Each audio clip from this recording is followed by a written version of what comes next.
Hello, and welcome to the Movie Universe. I'm your host, Movie Fan. Today, I'll be talking about The Adventures of Milo and Otis. This beloved children's classic was made back in 1986 and is one of the few today that has stood the test of time. It's heartwarming, it's entertaining, and of course, it has a lot of amazing animals. The story is about a young cat named Milo and a pug dog named Otis. They both live on a farm, and right from the beginning, they become best friends. We get a lot of great stuff with them having fun on the farm, like Milo is walking over chickens, he's smacking a blackbird because he hates his singing.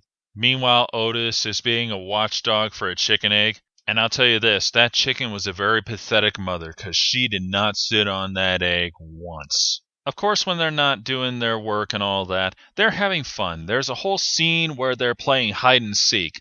Milo's hiding in places, and Otis seeks him. And it is so cute to watch. But Milo is too curious for his own good, and he gets himself into a lot of trouble. Eventually, he ends up getting himself in a box, which ends up floating down the river, and Otis has to try to save him. They get separated. Milo ends up floating way down the river. I don't even know how far. They don't make that very clear. Milo pushes forward trying to find his way home, but he goes the wrong way. Otis is still after him trying to find him. Meanwhile, they're running into various animals. Some are friends, some are foe. Most of the foes are a raccoon, a couple of bears, because, well, a raccoon steals Milo's fish that he caught, and a bear tries to get him one time, and another bear tries to get him another time. Fortunately, Milo outwits both of the bears. But, they also make friends, like Otis befriends a sea turtle who saves him from the tide that washed in, and Milo befriends a deer and a family of pigs. Eventually, Otis catches up to Milo, and they have to kind of spend the winter sheltered up. Meanwhile, Milo and Otis find themselves a girlfriend, and they end up having a litter of kittens and puppies. And when the spring comes, they find a road that takes them home, and you see them sitting right in front of the farm. That's the way the movie ends. It's quite a story, one that you definitely have to see for yourself to truly appreciate it. Mostly because I just gave you the basic premise. There's a lot more details, which you're going to have to find out for yourself, because anything I say isn't good enough. But I can tell you some interesting facts about this movie. For instance,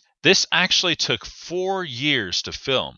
And it makes perfect sense because this whole time we're dealing with cats, dogs, bears, pigs, all kinds of animals.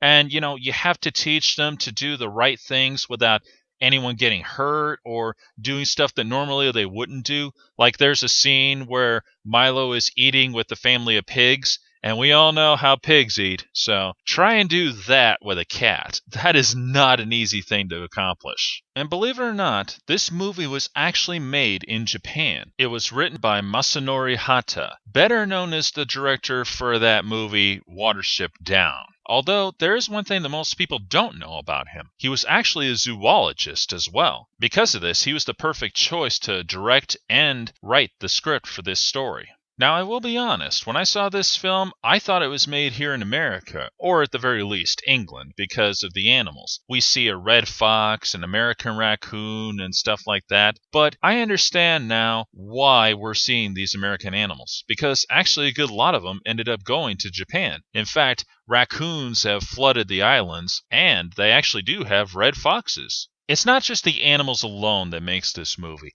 It's also the great narration done by Dudley Moore. He actually narrates and does the voice acting for all the animals here. Well, the ones that speak anyway. Because there are some animals who you don't get a word out of, you know what I mean? And he does show his talent here when he does this, because even though his voice is clearly being used for every one of them, they're all slightly different enough where you can tell the characters apart from one another. And since this was made back in 1986, we are not seeing like a scenario from the movie Babe, where you see their mouths actually move done by CGI. This was way before that.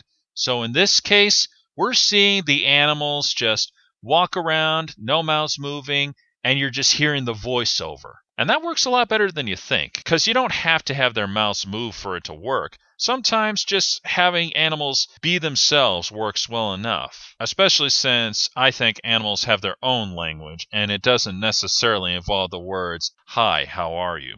Of course, I cannot talk about this story without talking about the one big rumor that has surrounded this since the day it was made. Allegedly, 20 kittens were killed during the making of this film. I say that this is a rumor because there have been numerous investigations done on this, and there is absolutely no proof that that ever happened. There are some questionable moments in here, though, like there's a scene where Milo gets attacked by seagulls, and you could tell that cat is really being attacked by those seagulls. And there's a scene where he jumps off a cliff that looks like it's about a good 30 feet up. Controversy aside, this movie is definitely worth watching. If you love animals, especially if you love cats and dogs, this is a movie you definitely have to see. I've watched this movie ever since I was probably about 5 or 6 years old, and I have never stopped loving this movie. And I'm 32, so what does that tell you? If you haven't seen it, look it up. You're gonna love it. This is Movie Fan,